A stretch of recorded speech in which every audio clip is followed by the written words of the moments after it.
y'all. I'm Buster. Jeff, what can you really say about him? You can't. There's so much to say. He was really the best. There's just a lot of times and things that I did with Jeff, and it was great. I remember one of the last times I saw him was I was actually out. Is this ringing? I don't know what's going on. But one of the last times I saw Jeff was I was actually out at Luke's with him and Donna Ray. And one of the things that I remember the most about everything that day was he told me, I think, a million times that he's proud of me. I was about to move to Dallas, and it was right when Kelly was headed to the department, and I had called him the day I moved to Dallas. He said, "Hey, moving to Dallas, I'm out here, got a job." He said, "I just wasted 30 minutes of my day talking about you with Kelly." And he was just, I don't know, I came back a month later, and that's when I went out with him and Donna Ray, and there were a few things he said. Like I said, he told me so many times he's proud of me, and then I remember at one point he said, he had commented on a little bit of weight gain at the time that I'd had, and he just said, Buster, your butt. And Donna Ray was being a good woman in general, and told him, Jeff, shut up. And as we were walking out, he brought up, the rear, whatever. I was walking out, he slapped my butt. Just like, Jeff, really? It just. And I remember another time, it was the Wicked One. We did the Wicked One, and I was the last person doing things on stage. And I think Lauren Fraser, Emily Dotson, a few other people, they created an assembly line because Jeff wanted the wallpaper to be stenciled on like it's supposed to be.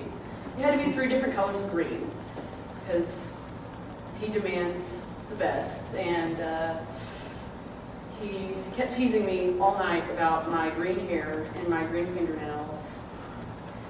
And I kept sassing him all night. I kept telling him to go away. It was the first time I'd sassed him. But, I don't know, I mean, he showed me how I was going to make my life work. He showed me that I had a purpose and I had a place. And, of all the people I've ever known in my entire life, nobody was stranger than me. Just all those, his quips, the sayings. It is what it is. If I were a man in the world, just. Horses ass. Do what? I'm sorry. I didn't hear it. But, yeah, he just, the horse's ass, the horse feathers. And I know I'm not very good at speaking about him right now. I could say all kinds of things about him, like just, to you guys individually, that he was a horse with a feather.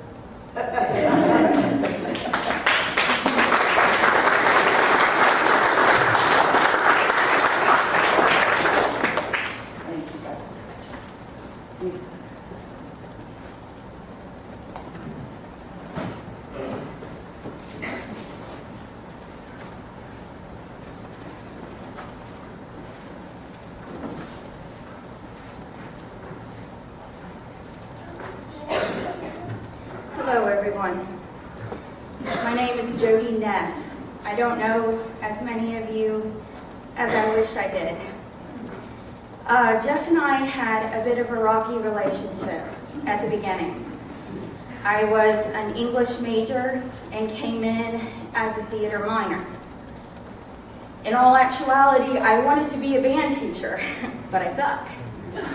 So I thought to myself, what I liked most about band was the utter chaos. In high school, there are 50 people on a school bus, and we have 5 minutes to change into our uniforms, and all hell broke loose.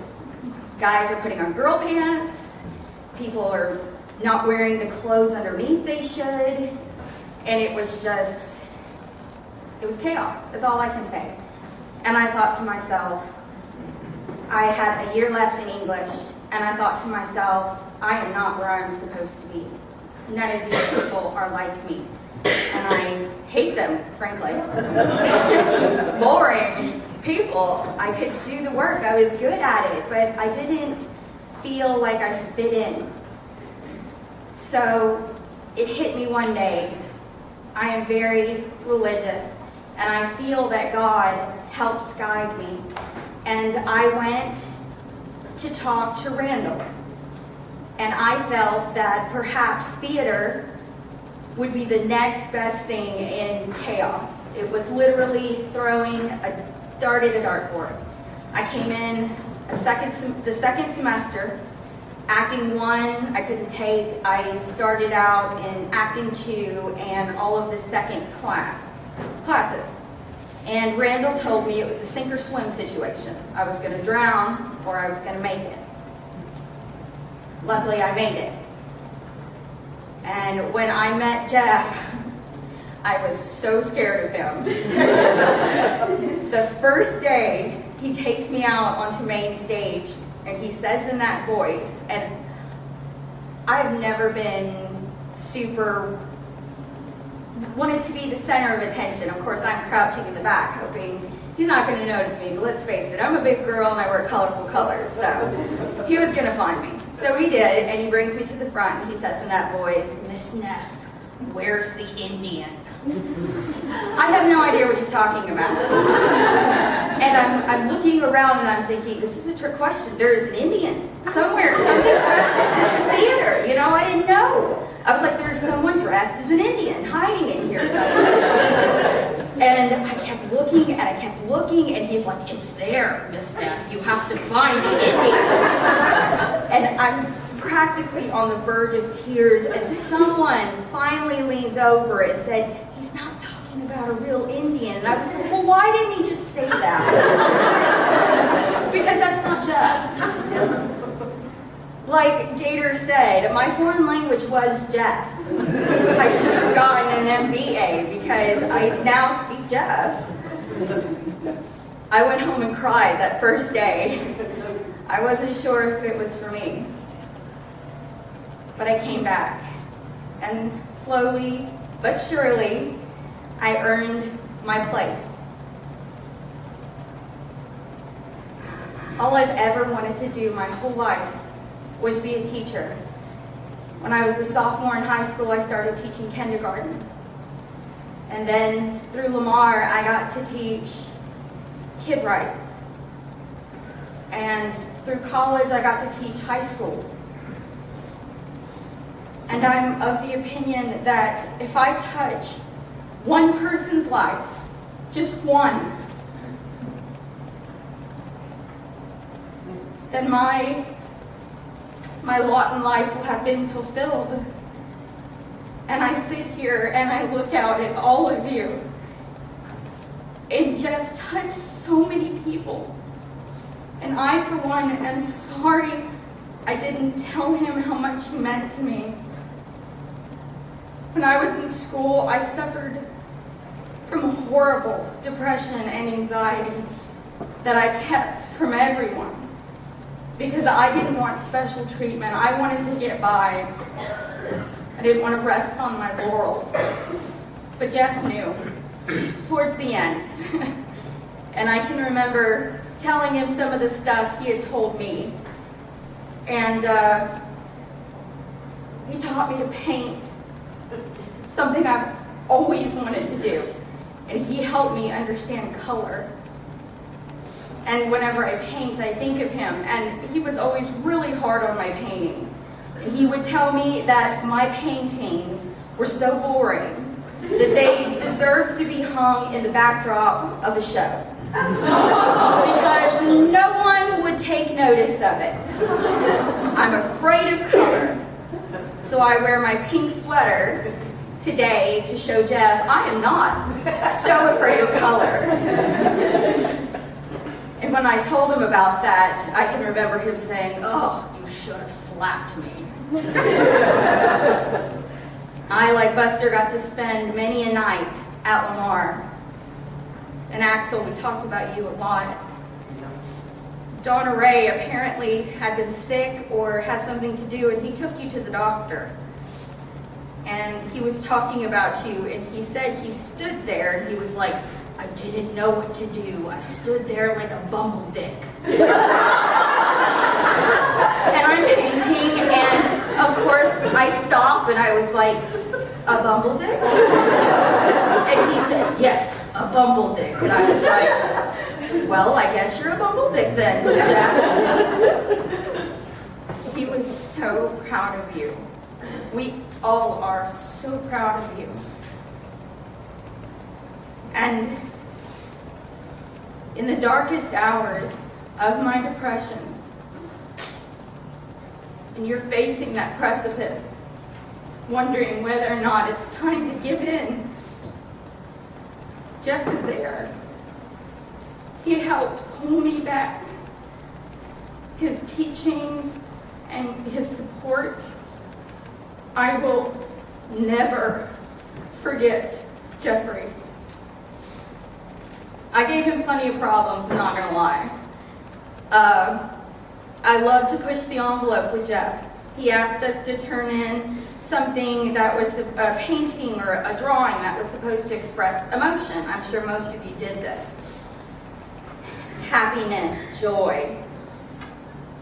And what I liked to do was read what he said we could do and then find the loopholes to do something crazy. So I went home and I got a piece of construction paper and I took a black crayon and I scribbled really hard on both sides and then I tore it and mashed it up. And when I turned it in, that's what I turned in. Just a ball of crayon. And it was obviously rage. And everyone, Jeff was like, "What is this?" I was like, "Those are my emotions, Jeff." And he held it up and everybody guessed it. And I have to say, many of you know he used the same papers for assignment year in and year out. And I can proudly say that almost every single one of those assignments has been rewritten thanks to me. Because I was constantly turning in not what he thought, but he wasn't very specific. And he wouldn't answer my questions. I am hard of hearing and I would be in class. And he'd say something and I'd raise my hand and I'd be like, "What did you say?" And I remember one class time he said, "Miss Neff, if I have to repeat everything, then I'm going to say everything twice." And I was like, "Fine, Jeff, that's it. I've had it. I didn't take notes that day." He wouldn't answer my questions for projects, and I would follow him around. And it drove him nuts. He would turn around and be like, "Young lady, what do you think you're doing?" I was like, "I'm following you until I get an answer."